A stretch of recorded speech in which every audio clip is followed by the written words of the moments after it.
i još jedno izdanje emisije Jasno nejasno. Još nekih nešto manje od 3 sata pričamo o izborima koji će biti 16. marta u nedelju, a od ponoći nastupa predizborna tišina. Dakle, priče su uglavnom ispričane, svi gosti koji su proteklih 3 nedelje obilazili našu opštinu, bili gosti naše televizije, rekli su ono što imaju, ali evo, u samom završetku predizborne kampanje, s obzirom da, kažem, imali smo mnogo emisija, imamo gosta u studiju u poslednjoj emisiji Jasno nejasnom u predizbornom ciklusu, predsednik opštinskog odbora Srpskog pokreta obnove, gospodin Stevo Haranović, naš prijatelj i čovek koji ima već iskustvo u ovakvim situacijama. Dobro večer i dobrodošli. Dobro večer. Pa evo, danas, poslednji dan ovih predizborne aktivnosti, bilo je dosta gužve, dosta aktivnosti. Kako vi vidite ovu predizbornu kampanju? Pa evo, upravo sad, pre par minuta smo bukvalno stigli iz Mladenova sa tribine Srpske napredne stranke, Srpskog pokreta obnove, pokreta socijalista i SDP-a, inače kojih činimo koaliciju. Bila je i kampanja u Tovariševu.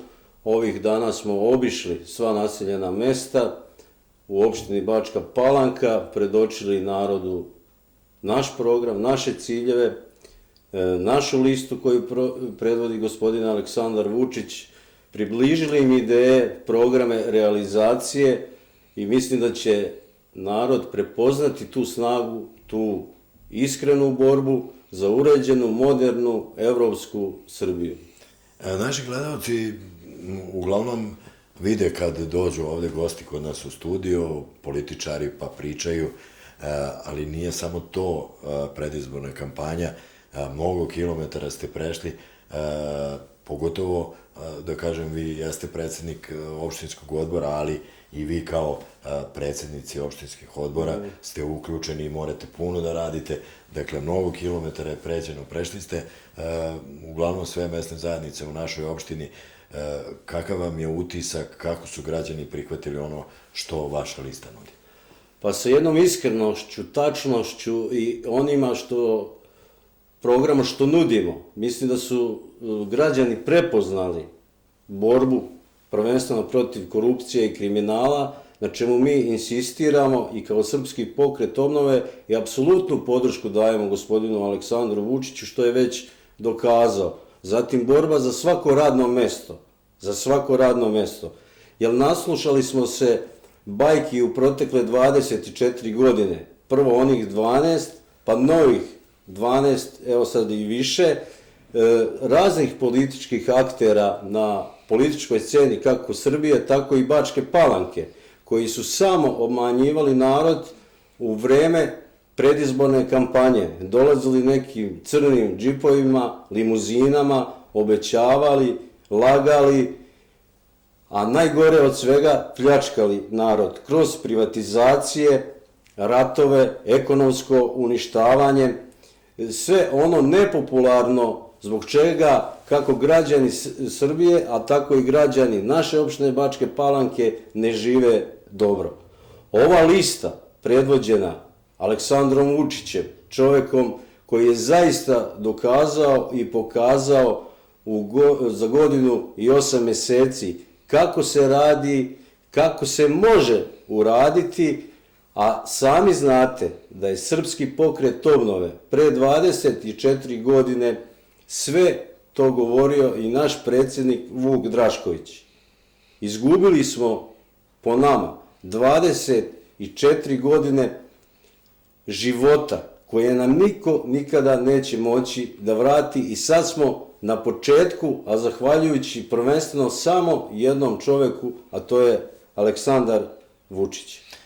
Juče sam čuo jednu izjavu, poseti i u predizbornoj kampanji je neko od članova Srpske napredne stranke, od ljudi koji su bili okupljeni na jednom predizbornom skupu, da ne može Vučić sam, da mora malo da i svoje saradnike da ima i da svi zajednički moraju raditi.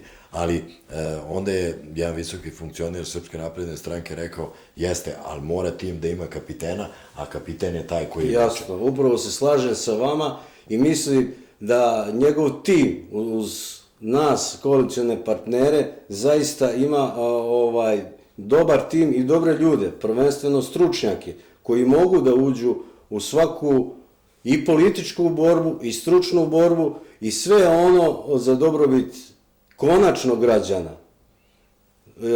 Gospodin Aleksandar Vučić je imao okove, evo što vidite i ovih dana i štampe u protekloj vladi, te okove koje morao da skine, a to su njegove koalicioni partneri koji nisu želeli reforme, koji nisu željeli boljitak narodu, boljitak građanima, a što se nažalost oslikalo i na našu opštinu Bačka Palanka. Ova koalicija, Srpska napredna stranka, ne može sama da radi. Ako koalicioni partneri stavljaju te okove i vuku nazad u vreme tajkuna, propasti, loših privatizacija, u vreme ratova, sankcija, sami i građani, a i mi možemo zaključiti o čemu se tu radi. Vi sami znate da je Srpski pokret obnove već 2008. na izborima pokrenuo kampanju protiv tajkuna koji je sad u procesu, sudskom procesu. Onda su se mnogi smejali. Da ne pričamo 24 privatizacije. Nisu to samo 24 privatizacije. To je mnogo, mnogo više privatizacija. A sve jedna treba da se ispita i da se vidi zašto su ljudi opljačkani, ko ih je opljačkao i na koji način. Da ne bude sama prazna priča kao do sada. A mislim da je Srpska napredna stranka, ponovo ističem zahvaljujući Aleksandru Vučiću, pokazala potencijal i kapacitet da to može da iznese i prvenstveno hrabrost u borbi protiv korupcije i kriminala. A Srpski pokret obnove, znate šta je doživeo za ove 24 godine? Zrele ideje, evropske, moderne Srbije, moderne Bačke Palanke su nam bili na dohvat. Ali taj tajkunski koruptivni sistem je zavladao zahvaljujući 90-im i dotučen u 21. veku za 13-14 godina bitisanja nekih političkih moćnika koji su samo bili zarad pljačke i interesa ličnog. Vidio sam i vašu izjavu u jednim našim lokalnim novinama da šta očekujete, borba protiv korupcije i kriminala i da svi kriminalci završe u zatvoru. Mislim, parafrazirao sam, ali kratka je izjava, tako nekako piše. Pa vidite, svaki sistem, ako nema institucije, a zaista institucije, i gde će doći stručni ljudi koji će raditi svoj posao, prvenstveno mislim na sudstvo, policiju i sve ostale institucije koje su, nažalost, u proteklim vremenima neki bili postavljeni od strane političara, pa su oni upravljali sa tim da bi tajkunski sistem mogao da živi i da se narod opljačka. Tome je došlo kraj. Zašto? Pojavila se nova snaga, nova energija, mladi ljudi koji zaista žele i mogu da ovu budućnost u koju verujemo svi zajedno, zbog naše dece, zbog nas samih, da zaslužimo ono mesto koje nam pripada, da proživimo ostatak života kao sav normalan svet, kao što se živi u modernoj Evropi i savremenom svetskom društvu. Mnogima to nije jasno. Na primjeru Bačke Palanke možemo dokazati u milion, bukvalno milion teza koje smo dokazali argumentovano i sve ono što je vuklo Bačku Palanku, a i u Srbiju samo nazad. Dobro, ovo što kažete o mladim ljudima, Primer je i Srpski pokret obnove nekako u ranijim predizbornim kampanjama i ranijih godina sve ono svodilo se na gospodina Vuka Draškovića. On je sinonim za Srpski pokret obnove i uvek će biti. Ali pojavila se jedna ekipa, da tako kažem, relativno mladih ljudi. Bio je tu gospodin Žika Gojković, tu su još neki istaknuti članovi, pogotovo u Novom Sadu, ja mislim da je Srpski pokret obnove dobro stoji. I da li sada ova saradnja sa Srpskom naprednom strankom ide ka tome da ćete i na lokalnim nivoima, u lokalnim samoupravama pokušati da se izborite za svoje mesto? Tim koji pobeđuje ne treba da se menja. Mi smo zaista sigurni i verujemo u ubedljivu pobedu, ali to nam ne daje za pravo da se opustimo.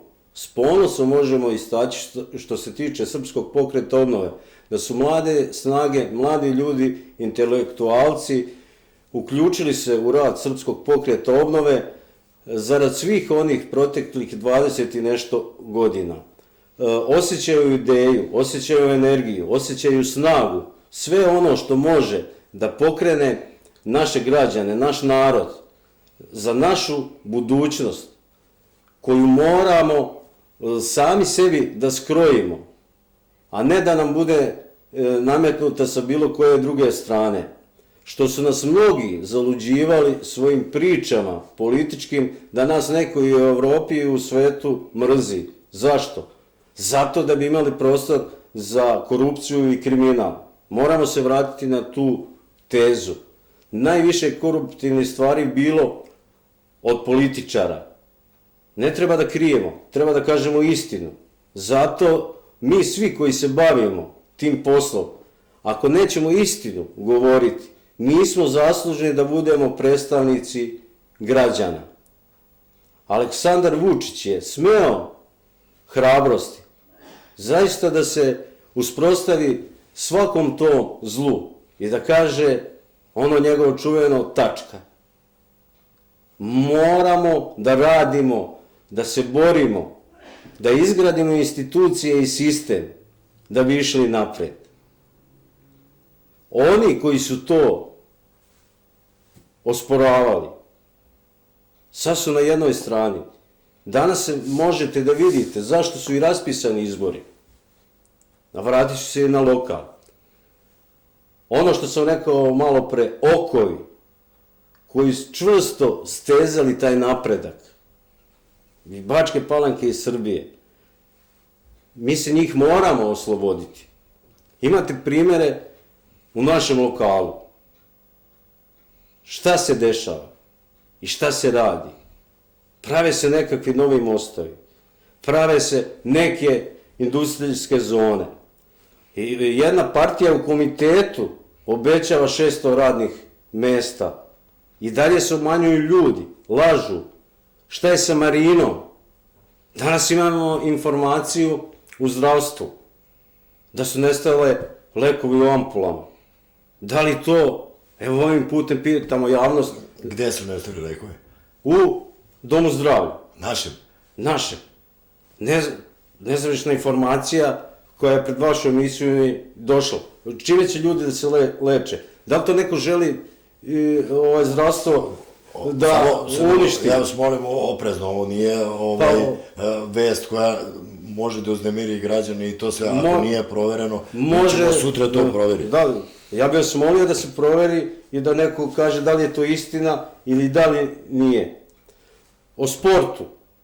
Šta se dešava u sportu? Ali vidite, gde god koalicijni neki drugi partneri sputavaju napredak, imamo probleme. A zašto? Ovo što je gospodin Aleksandar Vučić rekao, apsolutno se slažem sa njim zbog ove neke grupe koji bi žele neke ukrajinske scenarije ili bosanske. Pa kome je to u interesu? Evo da pitamo građane, kome je to u interesu? Dajte ljudi, moramo normalno da živimo, da stvaramo, da se borimo za bolju budućnost. Ne smemo više dozvoliti da tone ni Bačka Palanka, ni Srbija. Jer jedan je život i nažalost brzo nam prođe, a da nismo ostvarili neke ciljeve za bolji život i za ono sve ljudsko što je u nama. Ja sam obično u ovim emisijama sve moje goste pitao šta očekuju posle izbora, da li ste vi sigurni, jer iz ovoga što ste rekli provejava da ti okovi u prethodnoj vladi je bio SPS, što i mnogi novinari potenciraju. Da li ste sigurni da posle od ponedeljka, kada se pristupi formiranju nove vlasti, neće ponovo biti ta koalicija, jer mi se čini da u ovoj predizbornoj kampanji, bar i ovde kod mene u studiju, kod nas, a i na nekim drugim medijima, nije bilo nekih velikih prozivanja i napada od strane Srpske napredne stranke SPS-a, niti od strane SPS-a Srpske napredne stranke. Pogotovo gospodin Vučić nije želeo to da komentari. Pa dobro, mi nastupamo kao koalicijni partner, Srpski pokret obnove, znači uvijek smo govorili istinu i samo istinu, argumentovanu pred građanima, pred narodom. Niste valjda zaboravili da smo mi od prošlih lokalnih izbora imamo koaliciju sa narodom.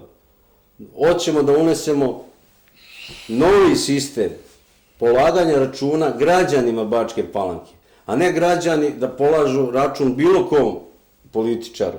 Jer da bilo koji političar ucenjuje nekog građanina, svaki političar i svaki onaj koji dođe na neko mesto i instituciju treba da je u službi građana, da je njihov službenik, a ne nalogodavac. Ono mnogo smo puta isticali, sve to narodni novac, državni novac. I u pamet treba da se troši. Svakom građaninu treba da je, svakom političaru na funkciji ili u nekoj instituciji čast da može poštenom, radnom čovjeku da pomogne. A ne na bilo koji način da ga ucenjuje ili da vrši neke nepopularne stvari. Mislim, sramota je zaista po meni da ljudi dalje rade tako neke stvari kupujući na neki način nečije glasove, nečije poverenje. A zarad čega? Dajte programe, dajte realizaciju, dajte ono što je realno, što nisu bajke. Jedan naš političar je rekao da su braća Grin davno umrli. A mi slušamo bajke 24 godine. I do čega smo došli? Do čega smo došli? Narod i u Bačkoj Palanci. Kako se narod uvijek prevari na tim izborima? Zbog teške ekonomske krize, ljudi, i ovih putem ih zamolio, bilo ko dođe da im kupi glas ili da ih obmanjuje i dalje zarad samo svog ličnog interesa, da odmah prijavi izbornoj komisiji. Ko ima para sada kupuje glasove? Pa znate vi to dobro, vi ste veliki novinar i učesnik svih dešavanja na prostorima Bačke Palanke 20 i nešto godina. Znate kako su pomoću vlasti i kojim sistemima do dolaska Aleksandra Vučića u tu poziciju radili sve te mnogo ružne stvari. Imamo na prošlim izborima Demokratska stranka, koji znamo gde su, iz kog magazina su delili pakete, šta su radili. Ima i sad neke informacije, vidio sam na društvenim mrežama. Ako imate informacije, evo, ja bih vas zamolio. Na društvenim mrežama je bilo... Javite ko to radi. Zaista da se ne poštuje... ovdje kod nas u Palanci, nego... volja građana. Da. I svakog onoga, ko je kriv i ko to radi, dajte da svi zajedno jednom tom stanemo na put. Zaista da vidimo volju građana i šta građani kažu. Jer tu je svaki političar radi njih, a ne građani radi političara. Sve je promenljivo. Ali neki se nažalost bore toliko i sve rade samo da bi ostali. A vi dobro znate zašto. Slobodno, lični interesi. Kod nas, kažem, eto, ti lični interesi, ja sam onako u šali pitao kad ste došli i rekli da ste bili u Tovariševu Mladenu, pa sam pitao da ste nosili neke pakete. Dakle, možemo očekivati, ova je predizborna kampanja bila mirnija nego prethodna i nego neke ranije pogotovo, A mi bar ovde, ne znam koliko vi imate informacije, kažem, obišli ste sva naseljena mesta, da li je bilo, da li se neko javljao, da li je bilo možda nekih tih ponuda, priča se i po medijima i na društvenim mrežama, ne znam, davali su u Nišu gde je po 2000, davali su po 1000, kako, da objasnimo to, zbog teške ekonomske situacije, narod onda to prihvati pa glasa. Nažalost, u više slučajeva je bilo tako. Nažalost. A to je taj tajkunski sistem. I vi sami znate, rekao sam vam, ne samo 24 privatizacije, nego svaka privatizacija. Osiromašen narod, gladan i nerealna obećanja, gde se narod više nekad volio lepu laž nego sirovu istinu. I zbog teške ekonomske situacije, ali vi znate koliko ima gladnih u Bačkoj Palanci? Da ne idemo dalje. Nažalost, u 21. veku, u sred Vojvodine, bez rada, radnih mesta, jer vi znate da smo mi izvozili nekada žito u ove neke arapske zemlje, a sad da oni nama i poklanjali, pomažu, a mi nemamo šta da im ponudimo da izvezemo. A što ne, jel ne možemo da proizvedemo, čemu se radi? Pa možemo da proizvedemo, ali znate li koliko je hrvatskih firmi ušlo u Vojvodinu?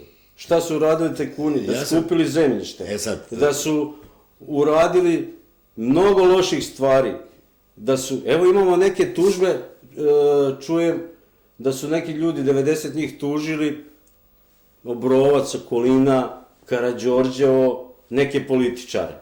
Baš bi volio, evo, pitamo i ovim putem šta je sa tim. Da li ste to provjerili? Šta se tu dešava?